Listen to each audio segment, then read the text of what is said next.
On the Brink, how one would describe Bengali Hindus living in Bangladesh.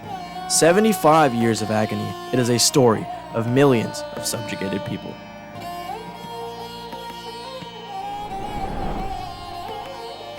After the Great Calcutta killings on the 16th of August 1946, the Muslims went on a rampage, killing 5,000 men, women, and children in NOAKHALI on October of 1946.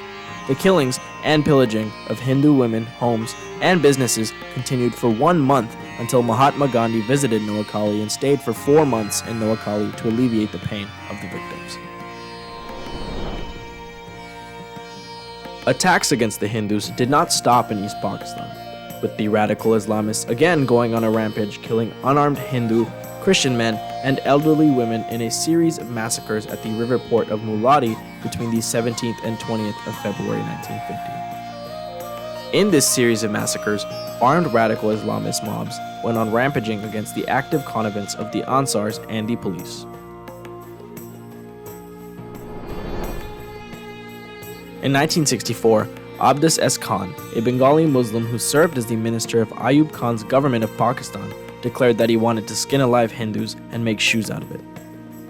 What followed was the merciless killings of Hindus and gang raping of their women throughout the area then known as East Pakistan.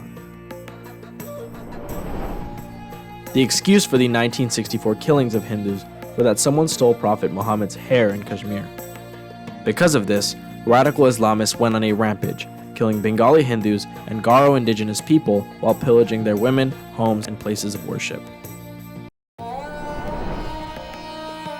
The genocide in Bangladesh began on the 26th of March 1971 with the launch of Operation Searchlight, as West Pakistan began a military crackdown on the East Pakistan wing of the nation to suppress Bengali calls for self-determination.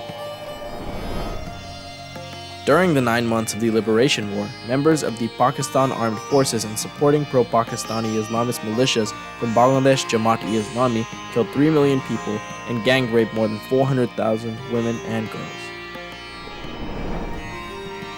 The onslaught of the Pakistani army and the radical Islamists was also intended to wipe out Bengali Hindus.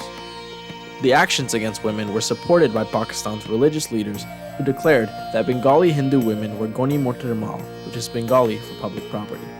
As a result of the conflict, a further 8 to 10 million people, mostly Hindus, fled the country to seek refuge in neighboring India. The killing and pillaging of Hindus continues after the independence of Bangladesh. On the 18th of November 2003, radical Islamists burned alive the family of Tajendra Lal Shil in Banskali. Justice never served.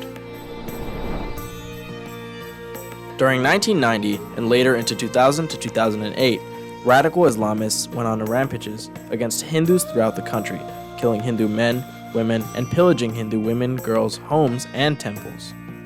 It is alleged that Bangladesh government's state patronage of radical Islamists was solely responsible for the continued onslaught against the country's minorities. And attacks have continued from 2008 till today. Amnesty International has rightfully said all governments of Bangladesh have let down Hindus. Ruling parties that formed governments in Bangladesh used Hindus as a ploy, allowing their party members and radical Islamists to pillage on them. Later, such incidents of pillaging were used as political opportunities. In recent years, more than 3,600 attacks have taken place against Hindus, the country's dwindling minority. In 2021, radical Islamists orchestrated attacks by placing a Quran at a Durga Puja pandal and then continued to spread hate speech. The ensuing result was that Islamists went on a rampage, killing 11 Hindu men and pillaging Hindu women and girls, homes, and temples yet again. With the recent attacks, Bangladeshi Hindus staged worldwide protests to inform international communities about the plight of Hindus living in Bangladesh. It is a silent genocide that continued in Bangladesh with one goal in mind, which is to wipe out the Hindus. The world community needs to hold Bangladesh responsible for the crimes against humanity under the Genocide Convention. To learn more what you can do to help, visit HRCBM.org. Thank you.